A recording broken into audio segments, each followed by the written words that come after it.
Wabarakatuh. Good morning, everyone. How are you? Nice to meet you again in English lesson.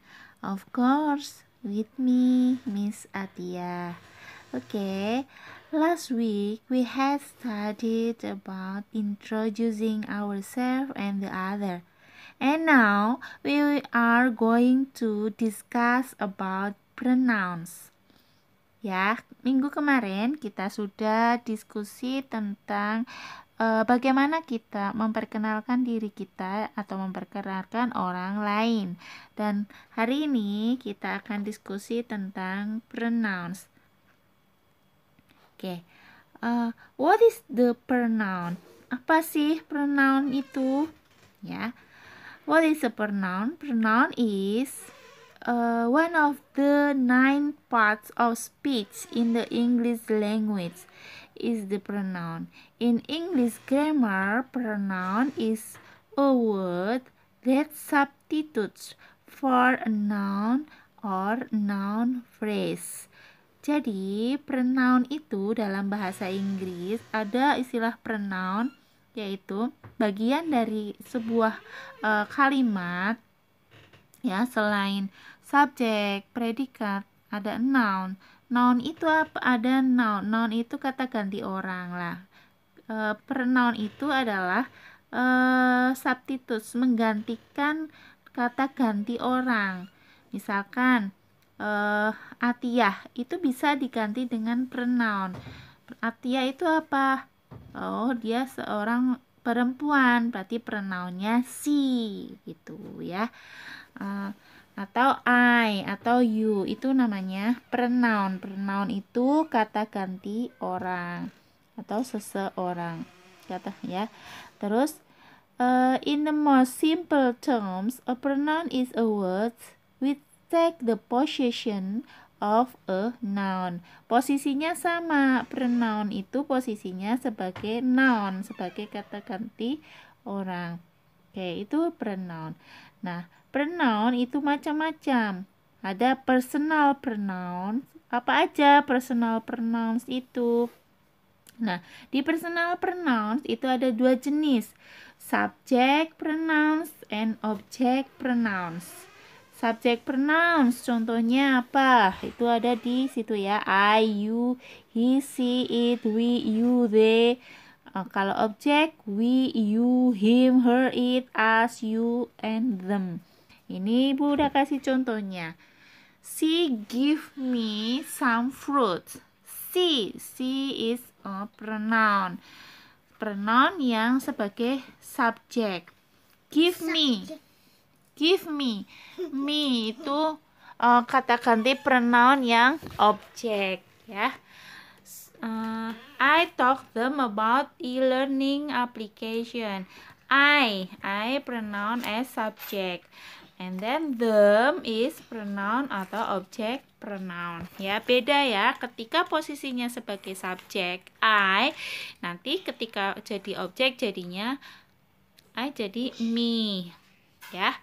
Kalau you jadi you, masih utuh. He jadi him, she jadi her, it masih utuh jadi it.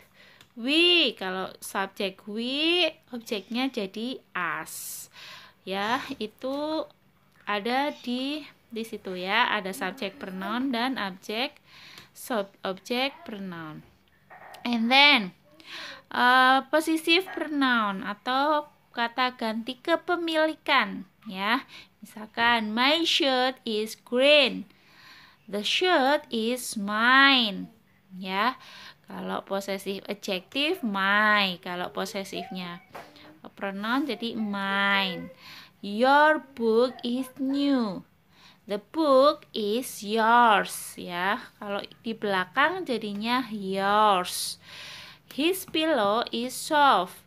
The pillow is his ya.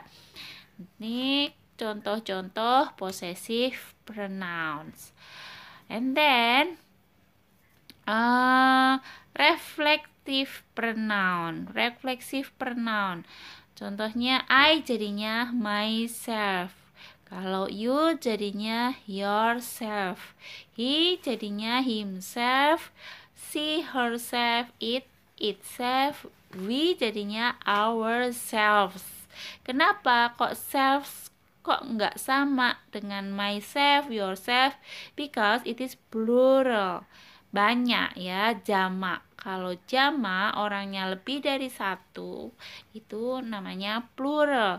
Jadi bukan self lagi ya, tapi ourselves, yourselves, themselves ya, karena lebih dari satu. Jadi namanya plural.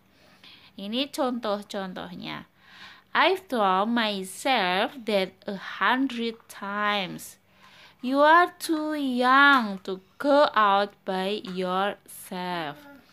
He took the book by himself. He took the book by himself. The door automatically closed by itself. Kenapa kok it? Karena kata ganti benda. Jadi pakainya it. Children will educate themselves. Kenapa themselves? Karena children lebih dari satu ya. Oke. Itu tentang pronoun. If there is any question, you can find me at e-learning Putra Pelita or English Community WA Group ya. Jika ada yang kurang paham setelah kalian baca, kurang paham, maka kalian boleh tanyakan di forum diskusi kita e-learning dan English Community WA Group. Thank you for your attention. See you next week and wassalamualaikum warahmatullahi wabarakatuh. Assalamualaikum warahmatullahi wabarakatuh. Good morning everyone. Nice to meet you again. And now we are in English lesson. Of course with me Miss Atia. Okay. Last week we have studied about asking and giving, helping in reservation. And now we are going to discuss about models auxiliary verb. Apa sih model auxiliary verb itu? Ya, model auxiliary verb adalah kata yang ditempatkan sebelum main verb atau kata kerja utama. Fungsinya untuk memodifikasi makna dari kata kerja tersebut. Ya, jadi posisinya itu ada sebelum kata kerja utama. Ya, jadi model auxiliary verb itu hanya untuk memodifikasi makna saja dari kata kerja utamanya. Ya, apa aja yang termasuk model auxiliary verb? Nih.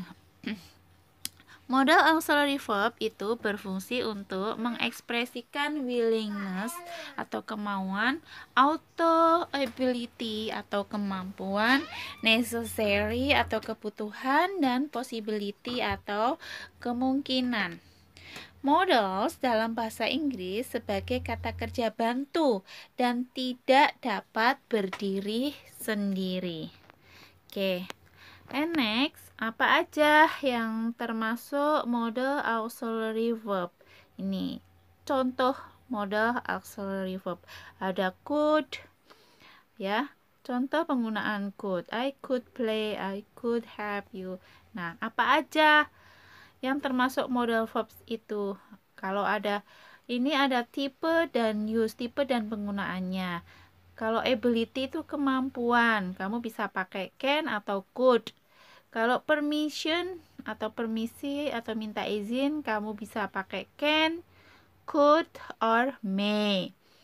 Terus advice itu saran ya, kalian bisa menggunakan should. Obligation bisa menggunakan must or have to. Possibility kemungkinan kalian pakai might, may, could, and can. Dan sudah ada contohnya, kalian boleh simak dan dipahami. Jika ada yang kurang paham, kalian bisa diskusikan, bisa tanyakan di e-learning Putra Pelita atau di English Community WA Group. Oke, thank you for your attention. Wassalamualaikum warahmatullahi wabarakatuh.